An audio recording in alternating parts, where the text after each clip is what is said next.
profeta Isaías, capítulo 37.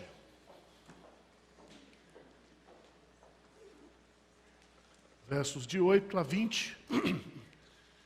Quero continuar falando sobre o assunto oração que prevalece. O que significa isso? Significa que nós, em certas circunstâncias da nossa vida, há momentos que nós temos que nos agarrar com Deus em oração, para que Deus realize uma intervenção imediata na nossa vida. Imediata.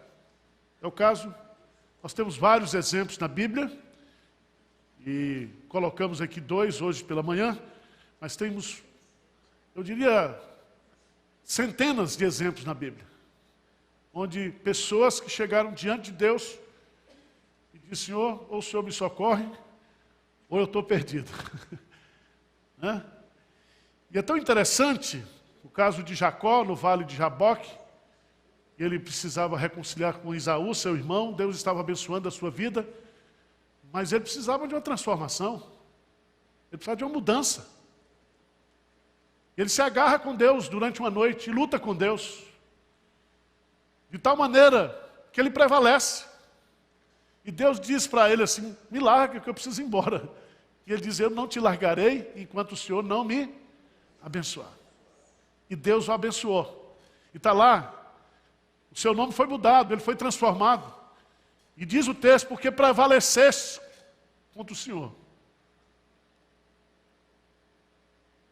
Ele foi abençoado, ele foi transformado. E raiou o dia, nasceu um novo dia no vale de Jaboque. E ele sai manquejando desse vale, mas com a sua vida o quê? Transformada. Transformada. Nós precisamos aprender isso. Há momentos e há problemas na minha vida, na sua vida, na vida da igreja, que não adianta mudar de calendário, que não vai mudar nada, se nós não mudarmos com a ajuda de quê? De Deus. Vai ser um ano novo com a mesma vida, uma vida velha. Nós precisamos de vida nova. Nós precisamos que Deus então opere isso na nossa vida. Há muita gente que pratica essa oração e escreve sobre essa oração. Eu sou um pigmeu diante disso aí, não sou nada, estou estudando. Isaías capítulo 37, versículo 8. Voltou, pois, Rabsaque, e encontrou o rei da Síria pelejando contra Libna, porque ouvira que o rei já se havia retirado de Laquis. O rei ouviu que, a respeito de Tiraca, rei da Etiópia, se dizia: saiu para guerrear contra ti. Assim que ouviu isto, enviou mensageiros a Ezequias, dizendo: veja a carta que Ezequias recebe. Diz assim: assim falareis a Ezequias, rei de Judá: não te engane o teu Deus, em quem confias, dizendo: Jerusalém não será entregue nas mãos do rei da Síria. Já tens ouvido o que fizeram os reis da Síria a todas as terras, como as destruíram totalmente? E crês tu que te livrarás? Porventura, os deuses das nações livraram os povos que meus pais destruíram? Gozã, Arã, Rezefe e os filhos de Éden que estavam em Telassar? Onde está o rei de Ramate, e o rei de Arpade, e o rei da cidade de Sevarvaim, de Rena e de Iva? Lê comigo, versículo 14 a 20, vamos lá? Tendo Ezequias recebido a carta das mãos dos mensageiros, leu-a. Então subiu à casa do Senhor, estendeu-a perante o Senhor, e orou ao Senhor, dizendo: ó Senhor dos exércitos, Deus de Israel, que estás entronizado acima dos querubins, tu somente és o Deus de todos os reinos da terra. Tu fizeste os céus e a terra. Inclina, ó Senhor, os ouvidos e ouve. Abre, Senhor, os olhos e vê. Ouve todas as palavras que Senaqueribe, as quais ele enviou para afrontar o Deus vivo. Verdade é, Senhor, que os reis da Síria assolaram todos os países e suas terras, e lançaram no fogo os deuses deles, porque deuses não eram, senão obra de mãos de homens, madeira e pedra. Por isso os destruíram. Agora, pois, ó Senhor, nosso Deus, livra-nos das suas mãos, para que todos os reinos da terra saibam que só Tu és o Senhor. Eu, quando leio esse texto, eu fico todo arrepiado, porque é um texto muito forte. E essa oração é a oração de crente cabra macho. Ele chega diante de Deus, só faltou dizer que Deus é analfabeto. Leia aqui, Senhor. Ele abre a carta e diz: Senhor, veja o que escreveram acerca de Ti e acerca do povo de Israel, reino de Judá. E aqui, meus amados irmãos, quantas vezes nós, como crentes, nós sofremos retaliações dos inimigos, de pessoas ruins, incrédulas, que nos atacam pessoalmente, atacam o trabalho que nós estamos fazendo, atacam a obra de Deus, de forma perversa, de forma ruim, cujo propósito é desmoralizar-nos na nossa fé, na nossa confiança em Deus, e ao mesmo tempo denegrir o nome de Deus. Denegrir o nome de Deus. A estratégia do inimigo continua a mesma hoje. Mesmo. O que nós sofremos nesses últimos anos aqui, uma perseguição tremenda de alguns vizinhos, de pessoas más, que perseguiram-nos aqui na igreja com o objetivo de fechar a igreja, de nos tirar desse lugar. E eu quero chamar a sua atenção, porque há coisas que são pessoais, lutas pessoais, há coisas que são coletivas, que estão relacionadas à sua família, ao seu emprego, e há coisas que envolvem também a igreja de Deus. E aqui, especificamente, eu queria focar nisso aqui. Ezequias, então, ao receber essa carta, ele está sob ameaça. Sob ameaça. Vocês sabem, quem conhece um pouco aqui do contexto, sabe que os assírios já haviam destruído o Reino Norte em 722. E eles vinham de uma forma cruel, destruindo todos esses reinos e desmoralizando os seus deuses. Veja que eles pegaram os deuses e queimavam os ídolos dessas nações. E agora, o rei da Síria manda uma carta para Josafá dizendo: olha, não adianta você ficar acreditando em Deus, porque nós vamos chegar aí também, a sua hora vai chegar. Você é a bola da vez. Nós vamos entrar em Jerusalém, vamos destruir Jerusalém, e vamos, como nós fizemos com o reino norte, com o reino de Samaria, nós iremos fazer também com o reino de Judá, com o reino sul. Só que entre as ameaças dos homens e a onipotência de Deus existe a oração. A oração. Eu já falei aqui pela manhã, vou repetir, e nós vamos pegar fatos novos aqui, nesse texto. Alguns componentes que fazem parte dessa oração que prevalece. Certo? O primeiro componente fundamental é que essas orações, elas brotam de necessidades urgentes, de situações difíceis. Você não tem tempo, e você não tem solução. Como aconteceu lá com o rei Josafá, quando os filhos de Moabe e de Amon se reuniram para invadir Jerusalém, e ele convoca o povo para orar, para jejuar. E ele diz para Deus: Senhor, nós estamos perdidos. Nós não sabemos o que fazer. O que fazer? Nós estamos angustiados, nós estamos numa situação, ou o Senhor intervém, ou nós não vamos prevalecer, nós não temos força, não há força em nós. Vocês conhecem a história que está lá em 2 Crônicas, capítulo 20, que Deus então levanta o profeta e diz, olha, fica tranquilo, nessa batalha vocês não precisarão o quê? Guerrear. Guerrear. Só prepara o coral, o louvor, porque amanhã, eu vou livrar vocês. É mais ou menos o que aconteceu aqui, né? Veja, no versículo 10, o segundo elemento que é fundamental a gente entender.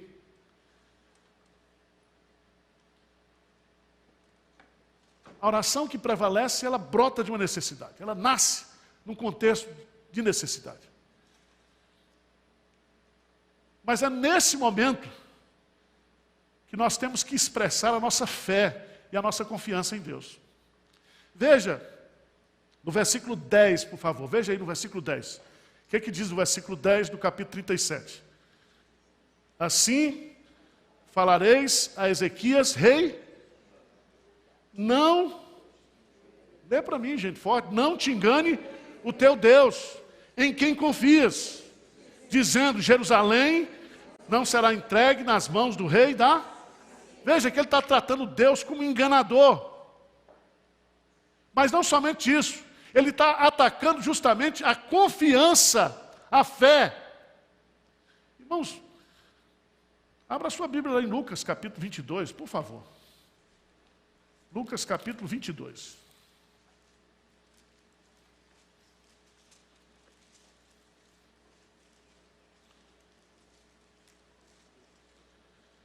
Lucas capítulo 22, versículo 31 e 32.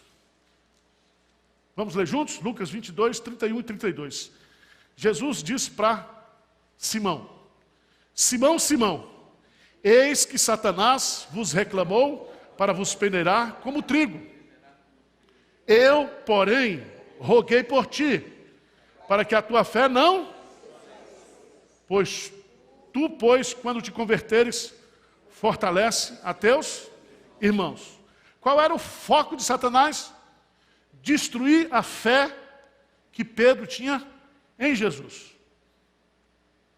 E para que a fé de Pedro não desfalecesse, não acabasse, houve o que? A intercessão de Jesus Cristo. O que Jesus Cristo está fazendo no céu hoje? Além de estar reinando com o Pai, diz que ele está intercedendo o quê? Por nós. Por nós. Mas veja, meus amados irmãos, que a fé, a nossa fé, que se fundamenta naquilo que a palavra de Deus diz acerca de Deus, é o alvo de Satanás. Ele quer que nós coloquemos em dúvida o caráter de Deus, a palavra de Deus, a ação de Deus para nós. Você se lembra que Satanás pegou Jesus lá no deserto, e ele disse, se tu, pois, és o Filho de Deus, mande que essas pedras se transformem em quê? Em pães. Qual é o pai que tem um filho e que deixa o filho passar dificuldade que você está passando? Passando fome. Que Deus é esse? Que pai é esse? E o diabo vai assim sutilmente, entrando na nossa vida e jogando dúvida. Foi a estratégia lá no paraíso. Deus disse uma coisa, ele torceu e a mulher acreditou. Meus amados irmãos, a fé, a oração que prevalece, ela prevalece pela fé, porque sem fé é impossível o quê? Agradar a Deus. E aqueles que se aproximam de Deus precisam crer na sua existência e que Ele é também galardoador daqueles que o buscam. Hebreus capítulo 11 foi colocado ali, há 37 citações pela fé, pela fé, pela fé, pela fé, pela fé. Porque o povo de Deus sempre viveu e sempre venceu pela fé. E nesses momentos difíceis que vêm sobre nós, nós precisamos ter fé. Ter fé.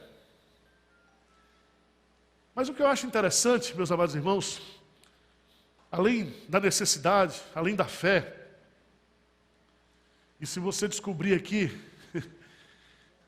qual era o conceito que Ezequias tinha de Deus. Veja lá no versículo 16, do capítulo 37. Ó Senhor dos exércitos. A Síria está vindo com seus exércitos. Mas o Senhor é o Senhor dos exércitos. E ele vai dizer, Deus de Israel, Deus da aliança, Deus que tem um compromisso conosco. Tu não és Deus de outros, nós somos o teu povo exclusivo, tu és o nosso Deus. E ele vai colocando aqui, que estás entronizado acima dos querubins. Tu somente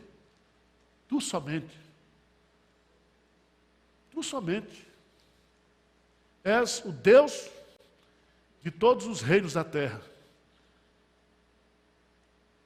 Por direito de criação. Tu fizeste o quê? Os céus e a terra. E aí ele diz assim, inclina ao Senhor os ouvidos e ouve. Abre, Senhor, os olhos e vê. Se nós pudéssemos gastar tempo aqui, naquele livro que eu escrevi com o pastor Hernandes, eu escrevi um capítulo sobre esse livro aqui. Aprendendo a orar com quem ora. Não adianta você ficar lendo livro de oração com quem não ora. Tem muito teólogo de oração. É melhor você pegar um cara assim que não é muito bom de teologia, mas que ora. Né? Jesus estava orando. E os discípulos, porque viram a Jesus orar, chegou para Jesus e diz, ensina-nos a orar. Ensina-nos a orar. Então, gente, a oração que prevalece, primeiro, é aquela que brota da necessidade. Segundo, ela está fundamentada na fé, no conceito que nós temos de Deus, o Deus que nós conhecemos. E você se lembra que Daniel diz, o povo que conhece o seu Deus será um povo forte e ativo. Eu falei aqui também que um dos elementos dessa oração que prevalece é o desejo, é o fervor. Desejo tem a ver com paixão, a nossa natureza humana, mas amor, fervor tem que haver com amor. E desejo e fervor estão unidos na Bíblia, unidos. A Bíblia diz assim, por se multiplicar a iniquidade, o amor de muitos, o quê? Esfriará. E o grande pecado da igreja de Laodiceia é porque ela não era nem quente, nem fria. Antes fosse. Mas tu és morna. E porque tu és morna, eu vomitarei você. Então preste atenção, irmãos. Nós não podemos ter uma vida de oração sem desejo e sem fervor. Sem fervor. Abra sua Bíblia, por favor, lá em Hebreus capítulo 5. Hebreus capítulo 5. Esse é o texto preferido da Igreja Presbiteriana da Coreia. Hebreus capítulo 5.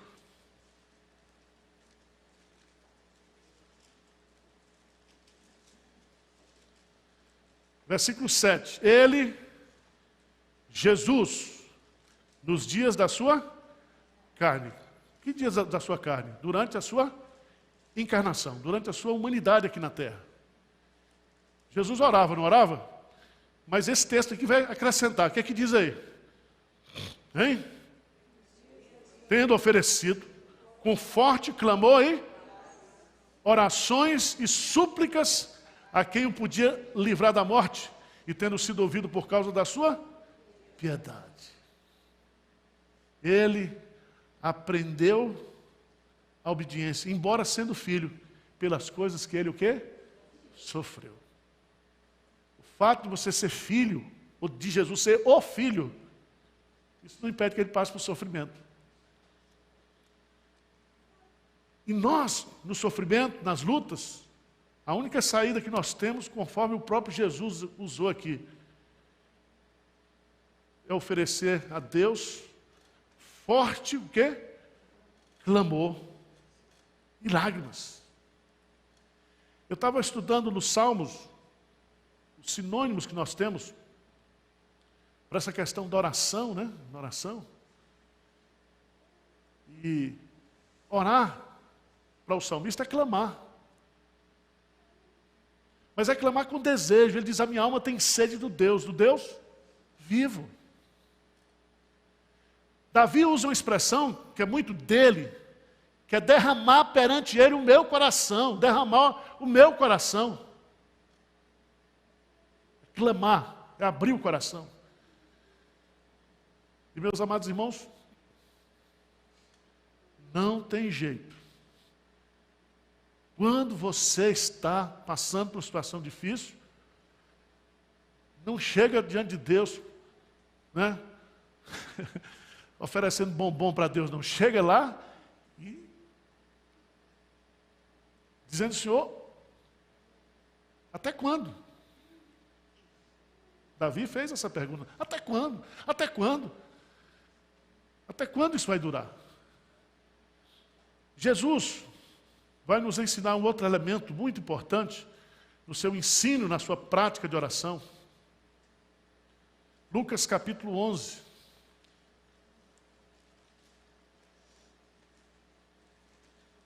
A oração que prevalece, ela brota de uma necessidade, ela se fundamenta na fé e no conhecimento que a gente tem de Deus. Ela tem que ser feita com desejo e fervor, Agrada-te do Senhor, Ele satisfará os desejos do teu coração. Mas, quarto lugar, Lucas capítulo 11. Jesus vai contar aqui, né, a parábola do amigo importuno. Versículo 8 de Lucas 11. Vamos ler? Digo-vos que se não se levantar para dar-lhes por ser seu amigo, todavia o fará por causa da importunação, e lhe dará tudo o de que tiver o quê? Necessidade. Ele não diz que vai dar aquilo que você não precisa. Vai dar o que você o quê? Necessita. Porque a oração que importuna Deus nasce de uma necessidade. Necessidade premente. E aqui, essa palavra no grego, o fará por causa da importunação. O que é importunação? Do grego significa aquele momento em que você é procurado até de forma inconveniente. Porque as crianças já estavam dormindo, a luz já estava apagada, tudo pronto. E ele diz assim: se não for atender você por ser seu amigo, por ser seu pai, perfeito, ele vai atender você por causa da sua importunação. Importunação. Aquela mulher Ciro-fenícia, né? Estava lá, importunando Jesus. Ela gritava, ela adorou a Jesus, ela foi humilhada por Jesus. Jesus disse para ela: eu não posso pegar os pães dos filhos e dar para os cachorrinhos. E ela disse: pronto, só eu, estou uma cadelinha mesmo, uma migalha. Uma migalha que cair da mesa, para mim já é suficiente. Eu não preciso mais nada, uma migalha. Uma migalha. Meus amados irmãos, aqui nesse texto de Isaías capítulo 37, nós temos uma coisa que pode acontecer no momento em que você está orando ou prevalecendo diante de Deus, querendo que Deus resolva esse problema para você. Aqui no texto, se você observar bem, foi muita cara de pau de Ezequias. Veja lá no versículo 14, que ele subiu à casa do Senhor, porque a casa do Senhor é chamada casa de oração. Então o rei foi lá. levou a carta. Veja que negócio meio místico, né? Ele foi lá, abriu a carta, como se Deus não fosse onisciente, onipresente, onipotente, sabe nada, né? E diz assim: Senhor, lê aí o que o cara escreveu. Ele diz no versículo 17: inclina, ó Senhor, os ouvidos e ouve. Então ele vai trabalhar aqui com sentidos, né? O que ele diz mais? Abre, Senhor, os olhos e vê. Senhor, põe os teus ouvidos e põe os teus olhos. Põe os teus olhos. Ouve todas as palavras de Senaqueribe, as quais ele enviou para afrontar o quê? O Deus vivo.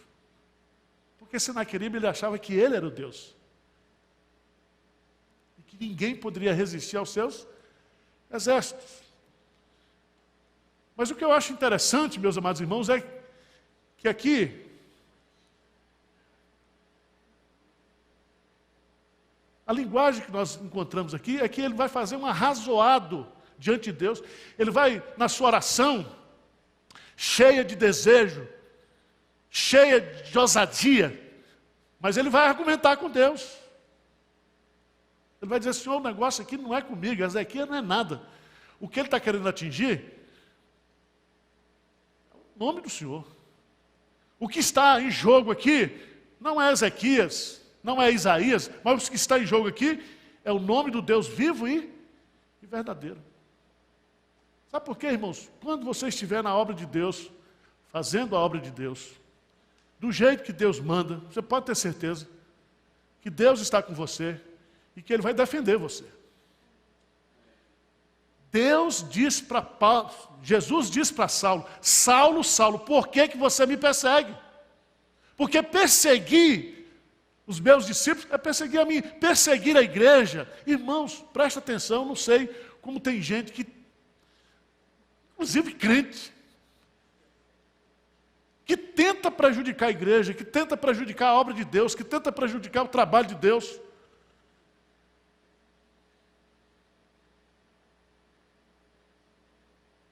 Meus amados irmãos, eu gosto de Ezequias porque ele é de uma inteligência. Ele faz um arrazoado. Ele diz: olha, Senhor, as outras nações foram destruídas e os seus deuses foram queimados. Sabe por quê, Deus? Porque o Senhor não era o Deus deles. Veja aí o que ele diz. Veja aí no versículo 18. Verdade é, Senhor, que os reis da Síria assolaram todos os países e suas terras e lançaram no fogo os deuses deles, porque deuses o quê? Não eram. Tem boca, mas não fala. Tem olhos, mas não veem. Tem ouvidos, mas não ouvem. Tem mãos, mas não apalpam. Tornam-se semelhantes a eles todos os que o fazem e aqueles que o adoram. Mas tu és o nosso Deus. E aí veja, meus amados irmãos, o versículo 20. Agora, pois, ó Senhor, nosso Deus, livra-nos das suas mãos, para que todos os reinos da terra saibam que só tu és o quê? O Senhor. Vamos lá para João capítulo 14, por favor. João capítulo 14.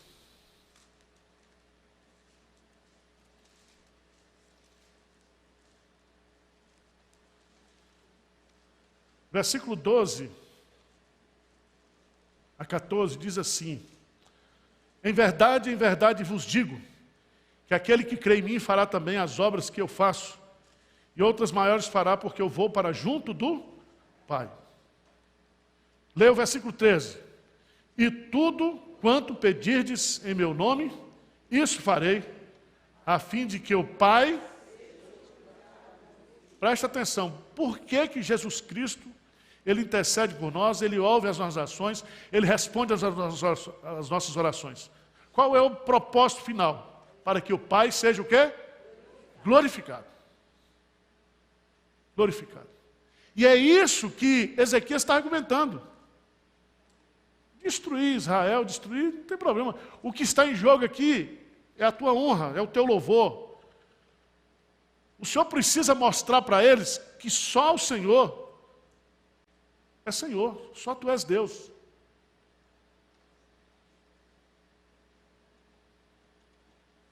Você já passou por uma situação assim ou não? Hein? Ou Deus faz ou não tem jeito, está tudo perdido. E você diz para Deus, Senhor, olha, isso aqui está acontecendo por causa disso. Porque eu estou obedecendo a tua palavra, que eu estou fazendo a tua vontade. Porque quando se desmoraliza um crente em obediência a Deus, está desmoralizando o próprio Deus desse crente. Por isso que Deus, Ele interfere, por amor do seu nome, por amor da sua glória, para que todos compreendam que Deus é Deus. E o salmista diz que todos aqueles que confiam no Senhor jamais serão o quê? Envergonhados. Você nunca vai passar vergonha. Deus não vai permitir que você seja envergonhado porque confiou nele, porque acreditou nele.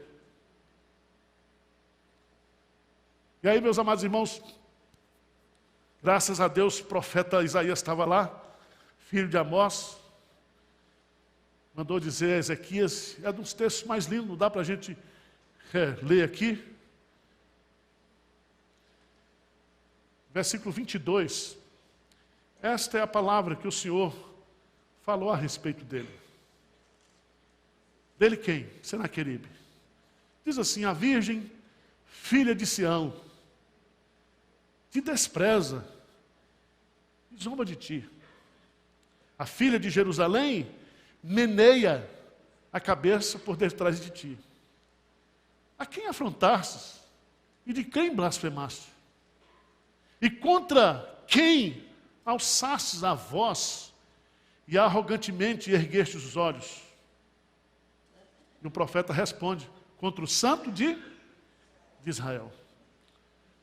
Por meio dos teus servos, afrontaste o Senhor e disseste, com a multidão dos meus carros, subi ao cimo dos montes, ao mais interior do Líbano, deitarei abaixo os seus altos cedros e os cipés escolhidos, chegarei ao seu mais alto cimo, ao seu denso e fértil pomar. Cavei e bebi as águas, e com a planta de meus pés sequei todos os rios do Egito.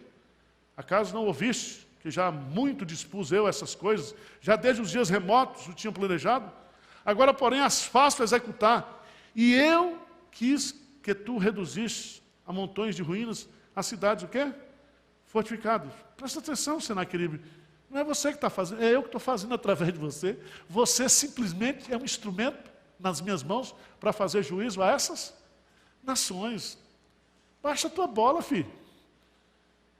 Não é você que está fazendo, sou eu que estou usando você.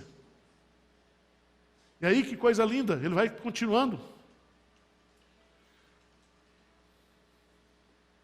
Acaso não ouvistes que já muito dispus eu essas coisas? Versículo 26, os dias mais remotos tinham planejado? E agora eu estou executando isso. Por isso os seus moradores debilitados andaram cheios de temor e envergonhados, tornaram-se como a erva do campo e a erva verde, e o capim dos telhados, e o cereal queimado antes de amadurecer. Mas Senaqueribe, presta atenção. Eu conheço o teu assentar, o teu sair e o teu entrar, e o teu furor contra mim. Por causa do teu furor contra mim, e porque a tua arrogância subiu até os meus ouvidos, eis que porei o meu anzol no teu nariz, e o meu freio na tua boca, e te farei voltar pelo caminho por onde viesse. Isso te será por sinal. Este ano se comerá o que espontaneamente nascer, e no segundo ano, o que daí proceder. No terceiro ano, porém, semeai e colhei, plantai vinhas e comei os seus frutos. O que escapou da casa de Judá e ficou de resto, tornará a lançar raízes para baixo e dará fruto por cima. Porque de Jerusalém sairá o restante, e do monte Sião o que escapou. O zelo do Senhor dos Exércitos fará isso. Pelo que assim diz o Senhor acerca do rei da Síria. Preste atenção. Não entrará nessa cidade, nem lançará nela flecha alguma. Não virá perante ela com escudo, nem há de levantar tranqueiras contra ela. Pelo caminho por onde vier, por esse voltará. Mas nessa cidade não entrará, diz o Senhor.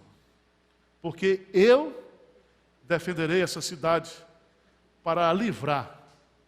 Por quê? Por amor de mim e por amor do meu servo, o quê? Davi. Se Deus é por nós, quem será contra nós? Sabe o que Deus vai fazer? Ele é chamado por Ezequias de quê? O Senhor dos exércitos. E aqui está falando dos exércitos celestiais, dos anjos. E é tão interessante que Deus nem precisa ir. Deus mandou um anjo. E matou 180 mil pessoas do exército o quê? Assírio. Veja lá no texto. 36. Então saiu o anjo do Senhor. Essa expressão, no Antigo Testamento, alguns entendem que é a figura do próprio Cristo. Próprio Cristo. O anjo do Senhor. E feriu no arraial dos assírios 185 mil. E quando se levantaram os restantes pela manhã, eis que todos esses eram o quê? Cadáveres. Alguns historiadores dizem que isso aqui não foi anjo, foi uma peste bubônica que deu lá. Mas a Bíblia diz que foi o anjo do Senhor. Com peste bubônica, com remédio de rato, com sei lá, mas foi lá e matou 185 mil homens. Retirou-se, pois, Senaqueribe, rei da Síria, e se foi. Voltou e ficou em Nínive. Veja no versículo 38, o que diz lá? Sucedeu que, estando ele a adorar na casa de Nisroque, seu Deus, que não é Deus, Adrameleque e Sarezer, seus filhos, o feriram a espada e fugiram para a terra de Ararat. E Esaradom, seu filho, reinou o quê? Em seu lugar. O Senhor, pois, o Senhor tira. Ele é o rei dos reis, o Senhor dos senhores. Ninguém mexa com o povo de Deus. Ninguém afronte o povo de Deus, afrontando o Deus dele.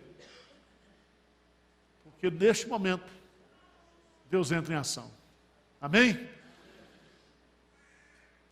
Agora, por que Deus agiu? Bem? Porque Ezequias o quê? Orou. Teve ousadia. Teve ousadia. Ele foi lá, ele e Deus. Ele sozinho. O negócio aqui está aqui, senhor. Essa é a ofensa. Resolve. E Deus resolveu. Você já pensou nisso? Tem coisas que você está lutando há anos. E vai mudar um ano novo. E eu, esse ano, não vou pregar aqui 7 maneiras, 7 não sei o quê, para você entrar um ano novo, né? Não vou pregar isso. Né? Porque não adianta você fazer promessa. Deus tem que resolver para você. Há coisas que só Deus pode resolver para você neste ano. Para o seu ano ser novo. Senão vai ser ano novo com vida velha. Certo? Mas se você topar, né, até o dia 31, você vai orar, você vai se agarrar com Deus e vai dizer para Deus: Senhor, eu não te largarei enquanto o Senhor não me abençoar. Você vai fazer como Zaqueu não, Bartimeu, Jesus, filho de Davi, tem.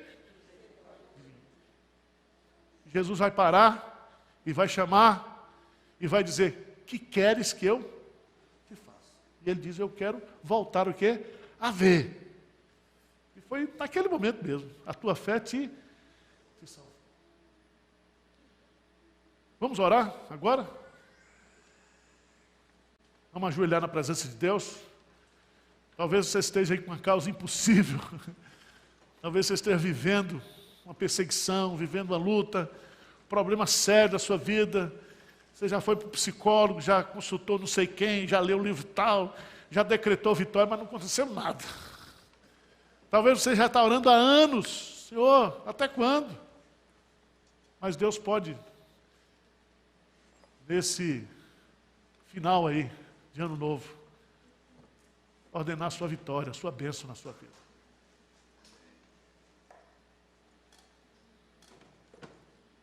Todo mundo orando?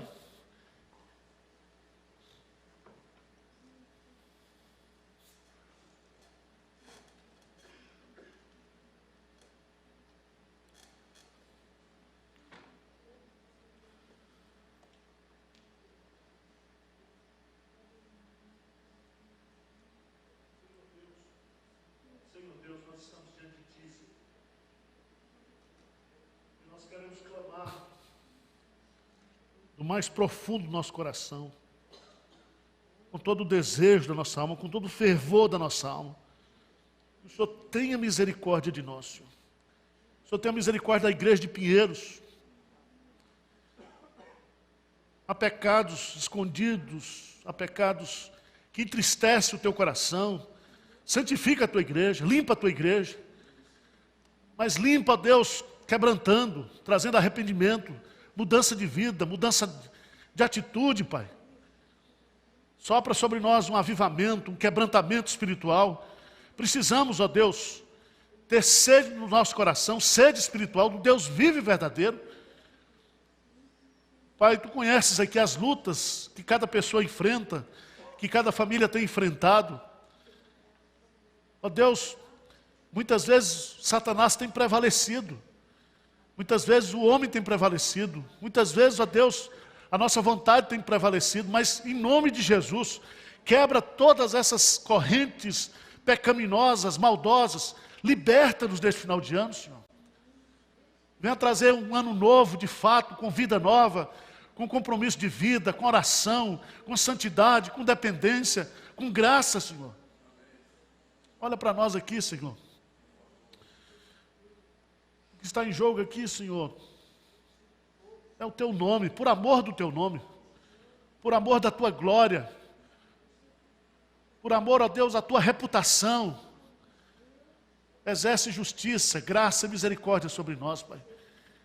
Repreende todas as ações malignas, diabólicas, que têm atrapalhado a vida do Teu povo, que têm, ó Deus, amarrado pessoas a vícios, pecados, situações difíceis, Pai. Tem misericórdia, Senhor. Derrama a Tua graça sobre nós, derrama a Tua misericórdia sobre nós. Traz quebrantamento. Nós aprendemos aqui no culto, logo mais. O Senhor é quem governa todas as coisas. É o Teu braço forte que pode nos libertar, nos livrar. Traz libertação, Senhor, traz salvação. E coloca nos nossos lábios, no nosso coração, um novo cântico. Um hino de louvor ao Senhor. Tem misericórdia de nós, Pai. Nós não queremos ser melhor do que ninguém. Nós não somos mais santos do que ninguém. Nós somos pecadores que dependem exclusivamente da Tua graça e da Tua misericórdia. Queremos receber misericórdia, mas queremos também exercitar misericórdia. Que o Senhor nos ajude, Senhor. Que o Senhor nos perdoe, porque nós também queremos perdoar aqueles que nos ofendem, que nos maltratam. Exerce graça sobre nós, Pai. Tem misericórdia. Olha para a Tua igreja nessa tarde, noite. Olha para as famílias da Tua igreja, para os casais, para os nossos filhos, para os nossos adolescentes, para as novas gerações. Pai, levanta uma geração forte de crentes. Faz algo novo, muda a situação da nossa igreja, do nosso país, da nossa nação, Pai. Traz, ó Deus, tempos de refrigérios vindo da Tua presença. Tem misericórdia de nós, Pai. Coloca no nosso coração, nesse fim de ano, esse desejo de orar, de ler a Tua Bíblia, de ouvir a Tua voz, de ter a Tua direção clara nas nossas vidas. É o que nós Te pedimos, humildemente, no nome precioso de Jesus. Amém.